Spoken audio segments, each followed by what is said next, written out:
Hi, Robert. Hi, Glay. How are you? Hi, everyone. We actually know how we are. We just got done doing some sessions today. Welcome to our coaching room. This is it. And if you're one of our clients, you've seen us talk to you from this environment a lot. And if you're not yet one of our clients, you should be. You get to be. And then of course most of our work is now done via Skype. So you'd see a lot of what you're seeing right now, which is just us in our coaching room, as though you were here in person with us. So welcome to our coaching room. We were working with a young lady today. Her name is Sophie, and a really nice girl. She's in her early teens, and she's about 6 weeks into her program right now, and she's doing really well. Doing really well. And she's very happy, and wasn't a lot to really work on today because can't fix what isn't broke. But so we said at some point, so you're doing fine. That's great. We're excited for you. If there were anything that maybe we could help you out with today, anything come to mind for that? And what she said was, she's at this summer camp, a 3-day camp. She's in the middle of her second day over there, and someone happened to mention to her. She was having really good fun because her eyebrows, her eyelashes are growing, and her sides of her hair is also growing. And then out of the blue, wham! Someone asked this awkward question. Yeah. What happened to your hair? So she was. Does that sound familiar? Obviously taken by surprise with that. She had no idea how to answer something like that, and she felt uncomfortable with it. But so she asked us later on, how to deal with. What do you do with that? How do you handle awkward questions? So we have a couple of notes of what we shared with Sophie, and we also want to share that with you today. Are you game? I'm game. Yeah, I'm game too. We're always game. Yeah. So that's why we're in this game. Respond? How do you respond when someone asks you an uncomfortable question? Something like about that. Your hair. Like you didn't expect, so somebody you don't know, and it says, "Hey, what's going on with that?" So here are some of the things that we shared this young lady. You shared with this young lady today. So first, there is no one right answer. Be yourself. So that's really important. I mean, a really important part of this. If you can get to the point where you're feeling comfortable with yourself, there's no pressure to have to make something up. And on that note, it's probably not a good idea to have to make something up right on the spot, because that's part of what can be uncomfortable. That's just stressful. Right? And awkward. So that leads us to the next point, which is be ready and practice an answer.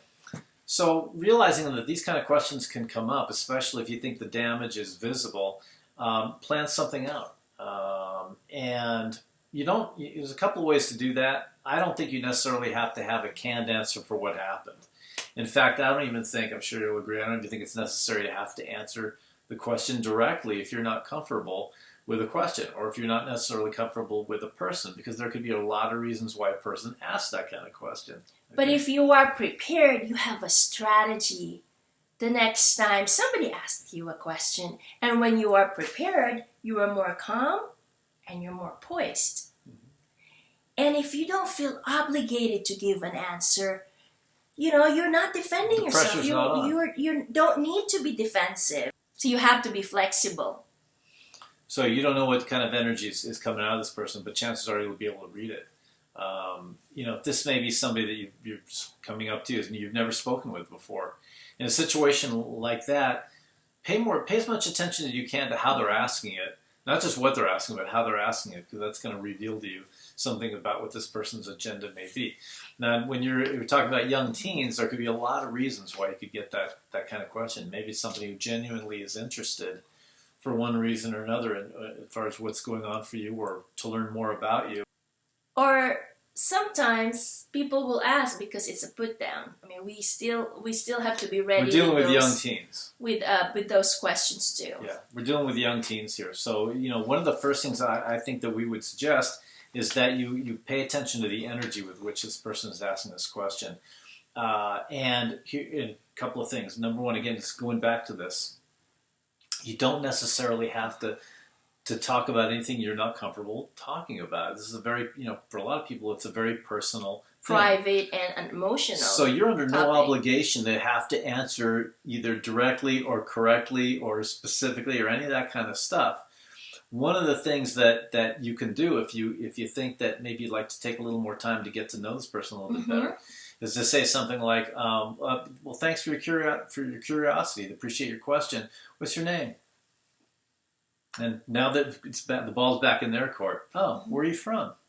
So ask yourself when you're preparing this question, ask yourself, what am I comfortable sharing? And what Robert was saying is, if this is someone's just passing through, you are not obligated to share your whole story. But what you can do is acknowledge that they're asking a question or acknowledge their positive intent for asking the question, and then change it to what you want them to focus to. So what are some of these examples? You say, that's a really interesting question. Oh, thanks for your question. Thank you for your curiosity. Yeah. Do you mind if I ask you, why you ask? Yeah. If you want to make a deeper connection, or you could just say, what's your name? I haven't seen you in the camp. See, what you did there is you still acknowledge the person, you still acknowledge their positive intent, but now you redirect the focus into what you want to talk about, which is creating a new friendship.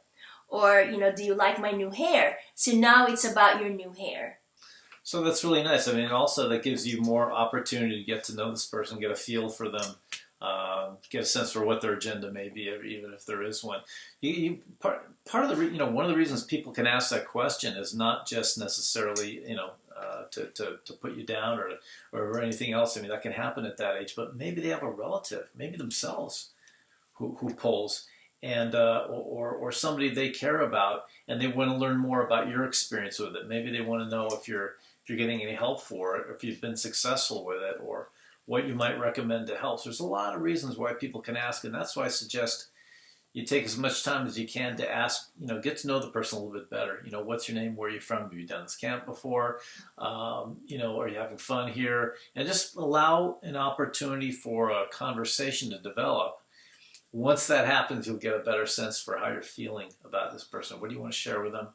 And what maybe you're not ready to share just yet.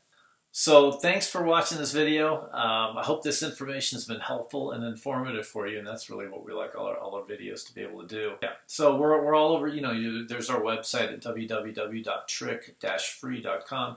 By the way, there's also a questions and answers page there. So if you have your own questions and things like this come to mind, or you have your own answers, please write that and share that with us, because we'd like to share that with others also. The benefit of your insight and your experience would be great. So not only do we have our website over here, but we're all over social. You can find us at our blog site, our sister blog site, where there's a lot of really great articles for, I think, 3 years worth of articles and videos over there. A lot of really good information for you. So go over there. If you're watching this video at our blog site or our YouTube channel, feel free to like us, share us. Leave your questions and comments there if you'd like to. It's actually the greatest place to get a dialogue going if you want to do that. Is at our Facebook community page with now nearly 25,000 followers on there. And so there's a lot going on. Everything that we do here with the company. Anytime we release a new video or a new article, we announce it over there. So feel free to visit us over there as well. And thank you for sharing our videos to your with your support groups. Yeah. Thank you for spending time with us in our coaching room. Again, this is Glay Mantel. And I'm Robert. Take care. Bye. Bye-bye.